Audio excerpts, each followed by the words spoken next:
NRC, CAA और NPR, इसको लेकर के हम लगातार कोशिश करें, क्योंकि कल एनपीआर को लेकर वजीर दाखिला ने अपनी बात रखी और उसके बाद आज तक उस पर हम देखें तो राजनीति शुरू हो गई, सियासत हो रही है और फिर एक तबके को डराने की कोशिश की जा रही है, कहीं ना कहीं भ्रम में डालने की, कंफ्यूज करने की। अब मैं ऋषि मिश्रा जी आपके पास आना चाहूंगा। आप देश के सीनियर सहाफी हैं, आपको हम अलग अलग टेलीविजन चैनल्स पर भी देखते सुनते हैं। तीनों को आपने सुना, आइन के जानकार को भी सुन लिया, भारतीय जनता पार्टी का भी मौक़िफ़ सुन लिया। मुसलमानों के हवाले से सूबई खान ने साफ कर दिया कि दोनों चीजें, खासतौर से एनआरसी और एनपीआर अलग अलग हैं, उसको मत जोड़िए। आपको क्या तकलीफ है? देखिए, सर्वप्रथम देश में किसी को किसी से डरने की जरूरत नहीं है। ये देश सबका है, जितना हिंदू का है उतना ही मुसलमान का है, उतना ही अन्य धर्म के जो रहने वाले लोग हैं उनका है, पहली बात। दूसरी बात, आप इमरान भाई सबसे पढ़े लिखे जाने वाले पत्रकार हैं, आप काफ़ी लाइब्रेरी में काफ़ी समय देते हैं। मैं आपको एक ट्वीट के बताना चाहता हूं, 18 जून 2014 का है। मैं आज जब आपके यहाँ से फ़ोन आया था कि डिबेट में आना है, तो मैंने थोड़ा एनालिसिस किया, थोड़ा खोजबीन किया। माननीय गृह मंत्री राजनाथ सिंह का ट्वीट है, मैं आप थोड़ा पढ़ के बताता हूँ। एनपीआर प्रोजेक्ट को तार्किक निष्कर्ष पे ले जाया जाए, जो एनआरसी की शुरुआत है, माननीय गृह मंत्री राजनाथ सिंह। एक बात। दूसरा, 26 नवंबर 2014 गृह राज्य मंत्री किरण रिजिजू ने जो कहा है, नेशनल पॉपुलेशन रजिस्टर एक ऐसा रजिस्टर है जिसमें भारत में रहने वाले सभी लोगों का ब्यौरा होगा, चाहे वो भारत के नागरिक हो या नहीं हो। NPR national register of Indian citizen की ओर पहला कदम होगा। तो अब दो मिनिस्टर का आप ट्वीट देख रहे हैं, तो क्या मैं पूछना चाहता हूं जिलानी जी से, क्या अमित शाह अब सही हैं या उस समय के गृह मंत्री सही थे, या किरण रिजिजू साहब सही थे? तो मुझे एक वाक्य याद आता है इमरान भाई, जो नीतीश कुमार जी ने बीजेपी के लिए डिफाइन किया था, खासकर भाजपा भारी झूठा पार्टी, वो चरितार्थ होती हुई दिख रही है। भारी झूठा पार्टी, चुप रहिए, अभी चुप रहिए, बोलने दीजिए हमें। भारी झूठा पार्टी भाजपा, भारी झूठा पार्टी, जनता को कंफ्यूजन पार्टी के मेंबर हो गए, कांग्रेस का नकाब होगा, ओढ़ के आप आ जाते हैं, बैठ जाते हैं, काम कर रही है।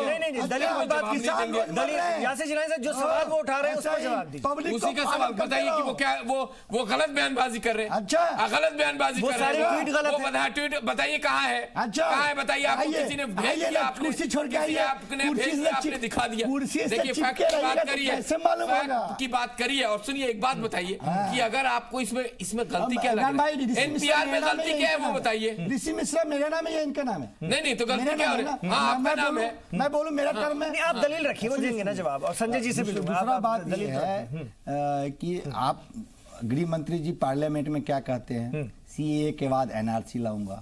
बंगाल में जाके कहते हैं कि भाई चिंता मत करो, सीएए के बाद एनआरसी लाऊंगा। और जब आप देख रहे हैं देश के हालात कैसे हैं, आप कहते हैं कि नहीं, एनआरसी की बात किसने की? हम कह रहे हैं कि आप देश को कंफ्यूजन के स्टेटस में क्यों लाना चाहते हैं? आप एनआरसी लाना चाहते हैं तो बताइए आपका क्या ड्राफ्ट है। आपको मालूम है आसाम में 1600 करोड़ रुपया बर्बाद हुआ है। किसका बर्बाद हुआ है? असम में 1600 करोड़ रुपया बर्बाद हुआ है। किसका बर्बाद हुआ है? सुनिए, इमरान साहब झूठ मत बोलिए, झूठ मत बोलिए। क्या बात कर रहे हैं, क्या बात कर रहे हैं? हमारे टैक्स के पैसों से जो इमारतें बनाई जाती हैं, जो गाड़ियां सरकार लेके आती है, उसको तो दंगाइयों से आप जलवा रहे हैं, उस पर आप जवाब नहीं देंगे। उससे दंगाइयों से जलवा रहे हैं, उस पर आपका कोई जवाब नहीं है। अब तक हमारे यहाँ पर्यटन को लेकर कितना जिलानी साहब इनके एक सवाल का जवाब बोल लेता हूँ। एक मिनट यासिर जिलानी साहब, आप उस पर चर्चा नहीं कर रही है। दलील पर जवाब दीजिए, दलील पर जवाब दीजिए, दलील पर जवाब दीजिए। नहीं सुनिए, मेरा सवाल है आपका जिलानी साहब, लोगों ने कांग्रेस के गुंडों ने कर रखा है। इस तरह की बात है। बताना पड़ेगा। जिलानी साहब एक बात उत्तर प्रदेश में नहीं जा रही, ऋषि जी वहाँ पे हालात सुनिए ना, शाम प्रोटेस्ट कर रहे हैं, बेवजह प्रोटेस्ट कर रहे हैं। अच्छा, चलिए आप दोनों से, इधर मैं संजय जी के पास जा रहा हूँ। एक मिनट संजय जी, संजय जी, क्या ऋषि जी की बातों से और यासिर जिलानी जिस तरह से बरहम हो रहे हैं, आपको नहीं लगता कि एनआरसी पर क्या बैकफुट पर आ रही है क्या हुकूमत, और इसलिए एनपीआर का शुरू मैं उसी तथ्य पे रखना चाह रहा हूं। सुनिए, आप झारखंड का रिजल्ट देखे हैं, शायद यहाँ बहुत पढ़े लिखे पैनलिस्ट हैं। जो संथाल परगना वाला जो बेल्ट है, जिसमें 18 में से 16 विधानसभा जो ऐसे विधानसभा हैं जिनका बाउंड्री जो बंगाल से टच होता है और माइनॉरिटी की वोट करीब करीब 30% से ज्यादा है, वहाँ क्या हुआ रिजल्ट देखिए। 16 में कितने सीट निकाली है बीजेपी? 18 में 2 जीती। अच्छा, 18 में 2 जीती। संथाल प्रज्ञा में 18 सीट है। आपको मालूम है? आपको मालूम? बात कर रहे हैं आप, बताओ। ओहो करने लगते हैं, करने लगते हैं। हारी है, हारी है।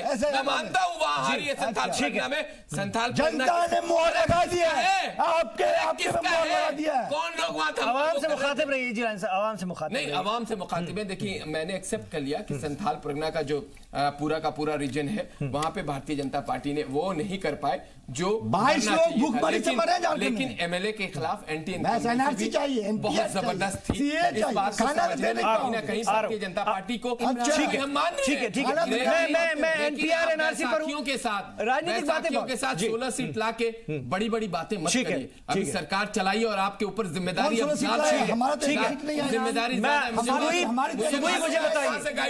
मुझे बताइए, ये बैकफुट पर एनआरसी पर हुकूमत जारी है क्या? कहां से एनपीआर का शिकूफ, एनपीआर को केंद्रीय कैबिनेट ने जो रखा है कल, और इसके बाद तुरंत वजीर दाखिला आते हैं, सारे कंफ्यूजन दूर करने की कोशिश लगातार हो रही है। एनआरसी पर जो आंदोलन हो रहे हैं सीए के बाद, उससे बैकफुट पर है क्या सरकार? देखिए इमरान, मैं कोई बीजेपी की स्पोक्स पर्सन नहीं हूं, लेकिन मेरे अंदर एक रैशनैलिटी है। मैं ये देख रही हूं कि वो इस देश के होम मिनिस्टर हैं। वो देख रहे हैं कि देश में आग लग रही है, देश में एक तबका दूसरे तबके को देख के एक नफरत पनप रही है, लोग सड़कों पे उतरे पड़े हैं, एक कंफ्यूजन क्रिएट हो रहा है। बीच में मत बोलिए, मैं आपको लॉजिकल बात बोल रही हूँ। तो वो लोगों को एक्सप्लेन करने के लिए अगर बैकफुट पे आके भी एक्सप्लेन कर रहे हैं, तो मैं उसमें कोई गलती नहीं मानती हूँ। उसमें भी जो आप उनपे उंगलियां उठाना शुरू कर देते हैं, राजनाथ सिंह गलत है क्या? और गृह मंत्री राजनाथ सिंह गलत है क्या? सेकंड, इमरान में कुछ टेक्निकल बातें बताना जा रही है, उनको बोलिए कुछ सेकंड्स अनइंटरप्टेड दे। लेकिन सुबह मैं ऐसी लफ्ज़ नहीं करूंगी। पुराने ट्वीट्स कैसे कर रहे हैं? पुराने कंफ्यूजन कहां से क्रिएट होता है? पुराने ट्वीट्स ला रहे हैं इमरान, मुझे कुछ सेकंड पुरानी बात है। मैं मेहनत करता हूं। अगर आप चाहते हैं कि क्लियर हो जाए, सुनिए ना, आप ही के सवाल में कैमरा क्लियर हो जाए, कैमरा दिखाइए, अनइंटरप्टेड देने पड़ेंगे अगर आप चाहते हैं क्लियर हो देश को जाए। कंफ्यूजन, इन सारी चीजों को एनआरसी, एनपीआर और सीए, तीनों चीजों को आप ये बोल रहे हैं कि भाजपा मुसलमानों के खिलाफ ला रही है। एनआरसी की डिमांड सबसे पहले 1950 में हुई, फिर 1971 में हुई, फिर 1985 में सिटीजनशिप एक्ट में अमेंडमेंट हुआ, राजीव गांधी जी की सरकार थी, 2005 में पीआईएल बनी, 2013 में सुप्रीम कोर्ट ने संज्ञान लिया, मोदी जी कहीं नहीं थे। एनपीआर जो एक सेंट्रल एक्ट में मेंशन्ड है, उसका कोई बीजेपी नहीं ले आई है।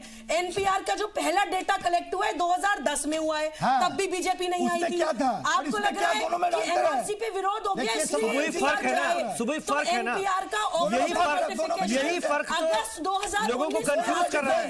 सुबह यही फर्क तो लोगों को कंफ्यूज कर रहा है, जिसका पिता का भी जिक्र ओवैसी कर रहे हैं, जिसका बाबा का भी ले लो, दादा का भी ले लो, यही फर्क तो है ना 2010 और जिसका आप और मौजूदा एनपीआर की आप बात करी, फर्क है ना, वही तो कंफ्यूजन का सबब बन रहा है। एक बात आप मुझे ये बताइए, मुझे सिर्फ एक बात बताइए कि कॉन्स्टिट्यूशनली कोई भी एक्ट या कोई भी प्रावधान, कोई किसी ग्रंथ, किसी पंथ का या धर्म का ग्रंथ नहीं होता। हमारे बाबा कहाँ के थे? हमारे बाबा ने कहा जब जन्म लिया, आप लोग ये जो अपोजिशन पार्टी लोगों में विद्रोह बन पा रही है कि कोई चीज कानूनी भी हो रही है तो उसका विरोध करो। लोग अपने कागज पढ़ रहे हैं, हम नहीं दिखाएंगे कागज। कौन से देश में होता है ऐसा? बिहारी मजदूर है, वो अपने आप अमेरिका से लाएंगे बाबा गरीब, चाइना का बॉर्डर क्रॉस करके बिहारी मजदूर है जो 100 रुपए नहीं कमा पा रहे हैं, वो बाबा गरीब कहां से लाएगा? ठीक है, ठीक है सुबह जी, यहाँ से आपकी बदमाशी इसलिए चल रही है क्योंकि ये भारत माता है। अगर इसका भारत माता के संतानों तो कहीं को आप भगाना चाहते हैं, गरीब संतानों को भगाना चाहते हैं। शर्मानी चाहिए आपने सुना, ऋषि जी के एतराजात भी आप बार-बार सुन रहे हैं, और वही वो एतराजात हैं जो अपोजिशन बार-बार रख रहा है। संजय जी फिर क्लियर करने की कोशिश कीजिए, मेरे नाज़रीन समझना चाहते हैं। एनपीआर जो 2010 में जिसका ट्रायल हुआ था और मौजूदा एनपीआर, इसमें कितना बड़ा फर्क आया है, और उसमें जो नई बातें जुड़ी हैं वो क्या एनआरसी की तरफ ले जाती है, और वो क्या फिर वही कहीं ना कहीं जिसको लेकर एनआरसी को लेकर ही तो लोग रोड पर हैं, और जो सीए हुआ उसके बाद एनआरसी को लेकर के लोग बार बार कहते हैं कि सरकार मना करे कि एनआरसी नहीं करेंगे, और जो अपोजिशन पार्टियां वो इसी बात की राजनीति कर रही हैं।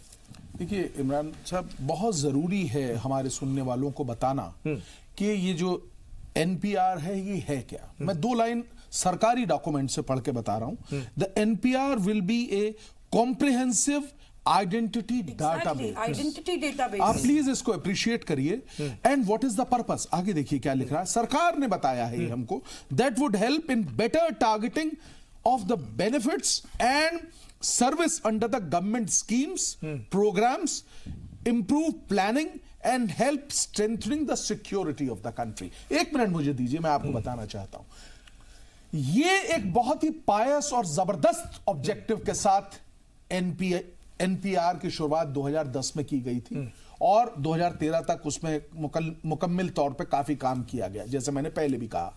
अब जो आज के परिप्रेक्ष्य में जब हम बात कर रहे हैं, तब इसमें सिर्फ और सिर्फ एक ही ऑब्जेक्शन, जो दूसरी सियासती पार्टियां हैं, चाहे वो कांग्रेस हो या तमाम जो अभी उठा रही हैं, और अभी जैसा कि ओवैसी ने भी बताया कि क्यों इसके अंदर इस तरह के सवालात को जोड़ा जा रहा है, जो सवालात आपके, जैसे अभी ऋषि बता रहे थे कि दादा की भी हमसे पूछा जाएगा कि दादा का जन्म कहां हुआ। आप दस्तूर आइन के बहुत जानकार हैं, लेकिन एक बात बताइए, क्या आप ऋषि मिश्रा की बात को मानेंगे या वजीर दाखिला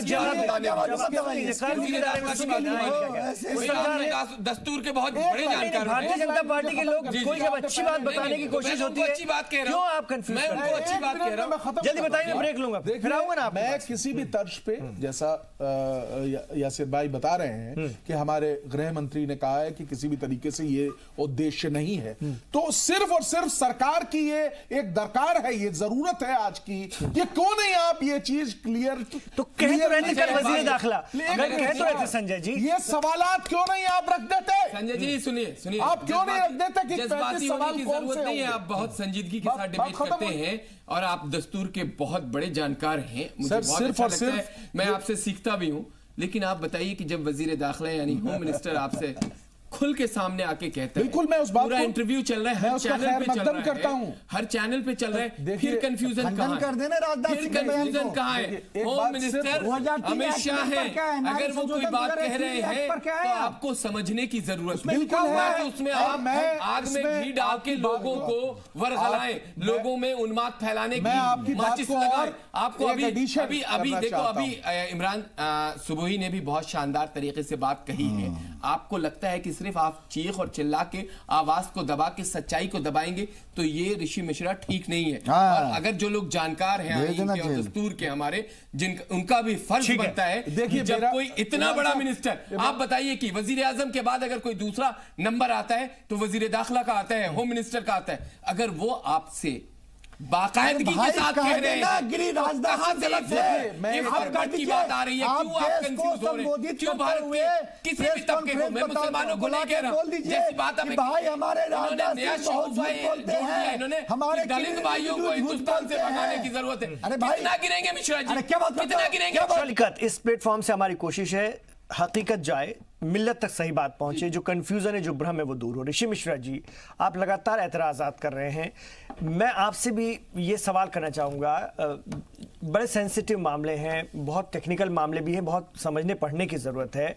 आपने पुरानी बातें उठा कर ले आई, यासिर जिलानी साहब सुबह अपने ढंग से इस चीज़ को समझाने की कोशिश कर रहे हैं। मेरा आपसे भी सवाल है, अपोजिशन की पार्टियां जो हैं वो आज, अब देखिए कांग्रेस की क्या मानूं कि इसको लेकर हिमायत है क्या, खासतौर से एनपीआर को लेकर कांग्रेस का कोई ऑफिशियल स्टेटमेंट नहीं आया, इसका मतलब कांग्रेस इस मामले में साथ है, क्या ये माना जाए? और क्यों हर चीज को सियासी चश्मे से देखने की कोशिश की जा रही है? अच्छा जी कमलनाथ ने सपोर्ट जी, जवाब देखिए, मैं कांग्रेस के प्रवक्ता नहीं हूँ। हाँ, मैं अपोजिशन, आप एक सीनियर सहाफी के तौर पर पूछ रहा हूँ आपके पास बहुत बड़ा टीम है, एक रिपोर्टर जी वहाँ भेज दीजिए कांग्रेस कार्यालय, आपको अपडेट मिल जाएगी। एक बात, दूसरी बात, मेरा आपत्ति देखिए, टेक्निकलिटी में लॉयर साहब है, बड़े बड़े एक्सपर्ट बैठे हैं, लेकिन मेरा ये मानना है कि बीजेपी के बड़े नेता भी बैठे हैं यहाँ पे। मेरा ये मानना है कि राजनाथ सिंह ने जो बयान दिए थे, या किरण रिजिजू साहब ने जो बयान दिए थे, और माननीय अमित शाह जी जो बयान दे रहे हैं, और अमित शाह जी का बयान बराबर कंट्राडिक्ट कर रहा है उनके अपने ही बयान से।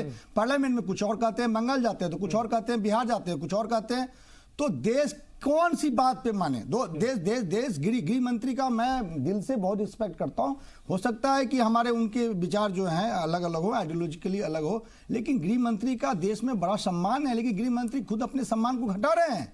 आप पार्लियामेंट में कुछ और कहते हैं, बंगाल में कुछ और कहते हैं, तो आपको देश को स्पष्ट करना होगा कि भाई एनपीआर का जो है एनआरसी से कोई लेना देना नहीं है। बता तो दिया कल। नागरिक सुनिए, कल कितनी बार बताएं? नागरिक संशोधन 2003 एक्ट में ही लिखा हुआ है। अरे भाई एक्ट में ही लिखा हुआ है, नागरिक संशोधन 2003 एक्ट में लिखा हुआ है।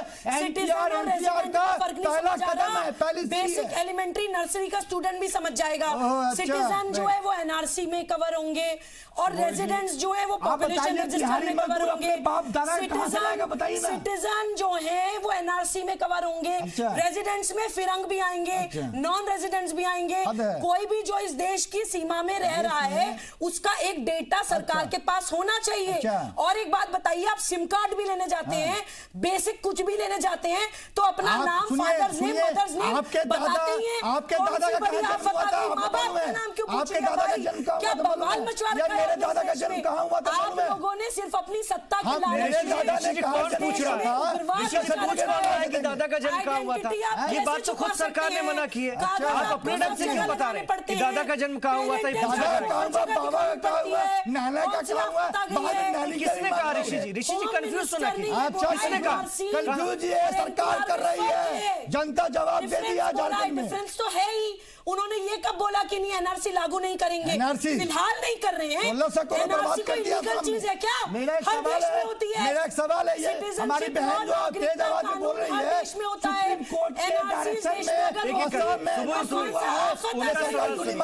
सुन लीजिए ना क्या कह रहे हैं। मेरा कहना है, नहीं ऋषि जी एक बात बताइए, आप अपना सवाल रखने से पहले एक बार सवाल ले लूंगा। मैं आपसे एक चीज पूछ रहा हूँ। आप अपना सवाल रखने से पहले बात बताइए कि अभी जब किसी के दादा का, बाबा का नाम पूछने के लिए सरकार के जराए खुद मना कर रहे हैं कि ऐसा नहीं है, ये ऑप्शनल होगा, देना है तो फिर आप ये नया शगुफा कहां से लेकर आते हैं? जब वजीर दाखिला कल समझा चुके हैं कि दोनों चीज अलग अलग है, तो फिर आप ये नया शगुफा कहां से लेकर आते हैं? सवाल कर रहा हूं कि गृह मंत्री राजनाथ सिंह का बात मानूं या वर्तमान में गृह मंत्री अमित शाह जी का बात मानूं? आप बता दीजिए इमरान भाई, आप पे मुझे बहुत बिलीव है, आप बहुत बड़े पत्रकार हैं। दूसरा मेरा एक सवाल, उसका जवाब दे दीजिएगा। दूसरा मेरा सवाल है कि इसी सुप्रीम कोर्ट, जिस सुप्रीम कोर्ट को हम लोग कहते हैं कि सुप्रीम कोर्ट ने जो कह दिया वो सबके लिए माने, सुप्रीम कोर्ट के ही डायरेक्शन में तो आसाम में एनआरसी हुआ है, काहे नहीं बीजेपी मान रही है? एक सेकंड में इनको अभी एक्सपोज कर देती हूं इमरान। एक्सपोज कर दीजिए ना। ठीक, आप सुन लीजिए। जनता की बात करें तो एक्सपोज की बात आ जाती है। अरे सुनिए ना, सुन लीजिए। अभी आप बहुत कांग्रेस को सपोर्ट करते हैं। कांग्रेस से सपोर्ट नहीं करते हैं। आप लोग सिटीजनशिप अमेंडमेंट कांग्रेस एक्ट से मेरा कोई लेना में देना विरोध नहीं है। कर रहे थे। हमको राज्यसभा नहीं सिटीजनशिप जाना है। अमेंडमेंट एक्ट में परसिक्यूटेड माइनॉरिटीज के प्रोटेक्शन के लिए नेहरू लियाकत पैक्ट किसने किया था? क्या वो आप लोग नहीं थे? 1970 में जब युगांडा में माइनॉरिटीज परसिक्यूट हुई थी और बहुत सारे हिंदुओं को यहाँ पे शरण दी गई थी, तब भी आप ही की सरकारें थी। तब मोदी जी ने क्या 2003 में मनमोहन सिंह ने पार्लियामेंट में खड़े होकर कहा था कि हमारे जो पड़ोसी मुल्क है वहाँ की परसिक्यूटेड माइनॉरिटीज को हमें शरण देनी चाहिए। वो मनमोहन सिंह भी बीजेपी के होंगे। अरे आप लोग एक्सपोज हो रहे हैं। नागरिकता कानून सारी आप लोगों की, आपके सारे नेताओं ने 1935 में सावरकर किया था कि नहीं दिया था? आप इमरान भाई सबसे पढ़े जाने वाले पत्रकार हैं, आप बताइए टू नेशन थ्योरी को स्क्रिप्ट किसने लिखा था? टू नेशन थ्योरी धर्म के आधार पे स्क्रिप्ट किसने लिखा था? बताइए हमारी बहन। आप लोगों के एक एक के खिलाफ सेडिशन के चार्जेस लगने चाहिए। You are waging war in the country. You are inciting people to commit violence. जंग का माहौल क्रिएट करवा रहे हैं आप लोग। अपनी सत्ता की कुर्सियां संभालने में शर्म आनी चाहिए आप लोगों को। ऋषि जी फैक्ट पर बात करें। 1935 के अहमदाबाद के उस स्पीच को निकालिए जो सावरकर ने इस देश को बांटने का स्क्रिप्ट लिखा था। फैक्ट पे जा रहे हैं। फैक्ट पर बात कीजिए, मेरे विषय पर रहिए, मेरे विषय को हाईलाइट मुझे लाइए, मेरे सब्जेक्ट पर रहिए जी। हम देखिए डिबेट करते करते जो लोग हैं, ऋषि मिश्रा के जो साथी लोग हैं, उन्होंने धमकाना भी शुरू कर दिया। मैसेज आ गया धमकाने के। ठीक है, दलील पर बात कीजिए, दलील पर बात कीजिए। मैं दिखा देता हूँ, आपके जो साथी है ना, जिलानी साहब दलील पर आइए। देखिए मैं पहले एक शेर बोलना चाहूंगा। आप लोगों को किस तरह से सेटिस्फाई करेंगे इस मामले में कि उन्हें डरने की जरूरत नहीं है? ये तीनों चीजें आपको कोई नुकसान नहीं करती, समझा दीजिए ना। ये तशद्दुद, ये बवाल क्यों हो रहा है? आप भी तो जानते हैं, बच्चे मारे जा रहे हैं, आपको पता है ना, घर के कमाने वाले लड़के मारे गए। वज़ीर दाखिला ने कह दिया, जब आपको प्रधानमंत्री ने आके कह दिया, तो मुझे लगता है कि आपको समझना चाहिए मुसलमान भाइयों को खास करके। अब देखिए एक नया, अब ये राजनाथ सिंह जी का पुराना ट्वीट बता रहे हैं, उसको क्लियर कर दीजिए भाजपा के लीडर होने के नाते। राजनाथ सिंह गलत बोल रहे थे, आप उसमें आए बाएं क्यों हो जाते हैं? पुरानी बातों को भी तो इतिहास देखता है ना। आजकल सोशल मीडिया पर सारे ट्वीट्स सब कुछ मौजूद है। मांगिएगा माफी। अब चुप हो जाइए। अच्छा चुप हो जाइए, जनता को ठीक है ना, चुप हो जाइए। अब देंगे ना जवाब, सुनिए ना बात। सुन लीजिए, देखिए मैं इस वक्त अगर भारत के वजीर आजम ने क्या कहा है, वजीर दाखिला ने क्या कहा है, मैं उसको लोगों तक पहुंचाने की कोशिश कर रहा हूं, क्योंकि मैं मोहब्बत फैला रहा हूं।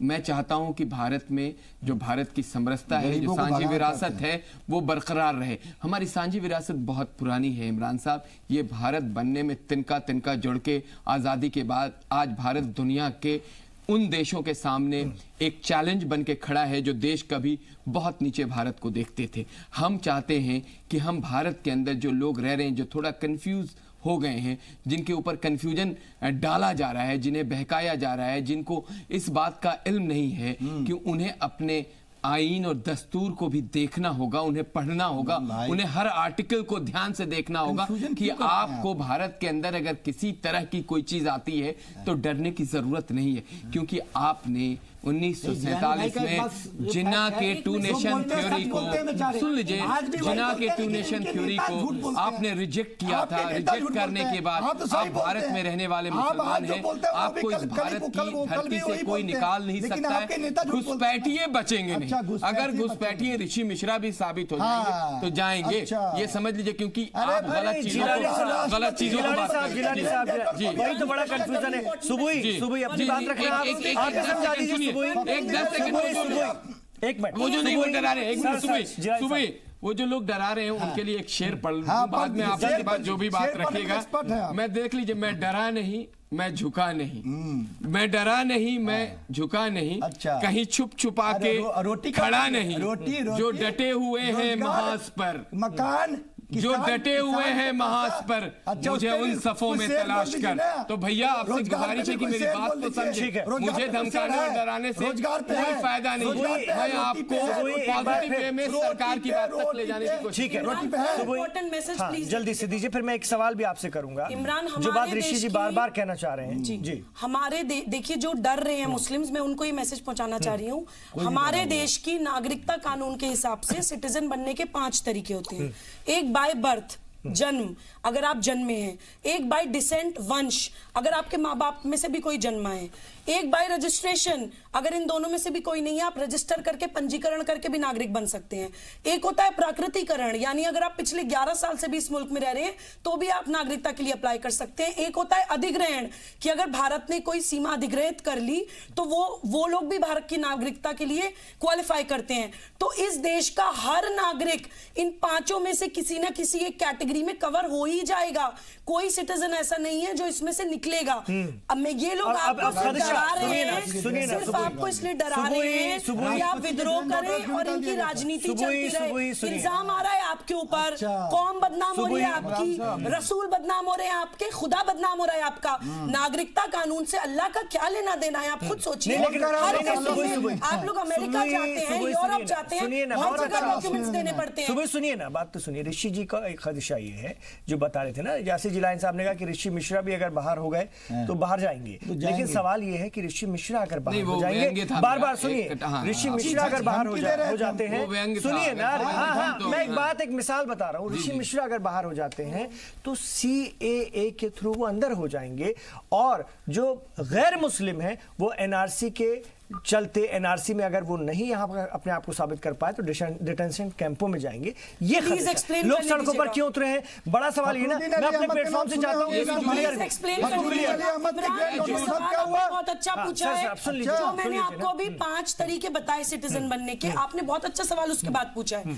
जो परसिक्यूटेड माइनॉरिटीज हैं, जो पाकिस्तान, बांग्लादेश और अफगानिस्तान की 6 परसिक्यूटेड माइनॉरिटीज को इन 5 तरीकों में से जो एक प्राकृतिकरण वाला तरीका है ना, जो 11 11 साल से अगर आप रह रहे हैं तो अप्लाई कर सकते हैं। उस तरीके में सिर्फ 5 साल का रिलीफ दिया गया है कि आप अगर 11 साल के बजाय 5 साल से भी रह रहे हैं तो आप अप्लाई कर सकते हैं। सिर्फ वो 5 साल का रिलीफ है। अगर आप मुसलमान हैं, आप उन 6 परसिक्यूटेड माइनॉरिटीज में नहीं है, तो आप इन 5 में से किसी भी एक कैटेगरी में अप्लाई कर सकते हैं। बता दीजिए, तो आप हमारी नहीं निकाले जा रहे हैं। बहुत अच्छा बोलती है, सिर्फ एक कैटेगरी में 5 साल का रिलीफ मिल रहा है। आपके पास 5 ऑप्शन नहीं बताएंगे, ऑप्शन बता रहे हैं। समझिए, लेकिन अच्छा इसलिए बोलती हूँ पोती को क्योंकि सच बोलती हूँ, झूठ नहीं बोलती, तो मुझे याद करने की जरूरत नहीं पड़ती कि मैंने कौन सी डिबेट में क्या बोला था। सच बोलती हूँ इसलिए अच्छा बोलती हूँ। ठीक है, इस पर और बहस करेंगे, इस पर हम और बात करेंगे। ऋषि जी शुक्रिया, आपके खदशात भी अहम है लेकिन जवाब उसके आ रहे हैं। इस पर मैं लगातार कोशिश करूंगा कि बात हो, खासतौर से ये एनपीआर को लेकर के भी जो कंफ्यूजन क्रिएट करने की कोशिश की जा रही है, जो गुमराहकुन बातें हो रही हैं, उसको साफ करना बहुत जरूरी है। इस प्लेटफॉर्म से हम कोशिश करेंगे। फिलहाल आज वक्त पूरा हो जाता, नहीं तो हम लोग और चर्चा करते। शुक्रिया ऋषि जी, आपने अपने एतराज रखे बहुत ही मजबूती के साथ और उसका जवाब भी आया। बिल्कुल ठीक है सर, मैं आपसे आपके जवाब और दिलवाऊंगा। इन्हीं मेहमानों को बुलाता रहूंगा, आपको भी बुलाऊंगा। बहुत शुक्रिया आप तमाम लोगों का। संजय जी बहुत शुक्रिया, राशिद जी आपका बहुत शुक्रिया, सुबह आपका शुक्रिया। तो नाज़रीन, आप रहिए जी इस्लाम के साथ। हमारी कोशिश रहेगी इस प्लेटफॉर्म से आपको सही जानकारी मिले, वक्त वक्त पर हम आप तक ये बातें पहुंचाते रहेंगे। बहुत बहुत शुक्रिया इस प्रोग्राम को देखने के लिए।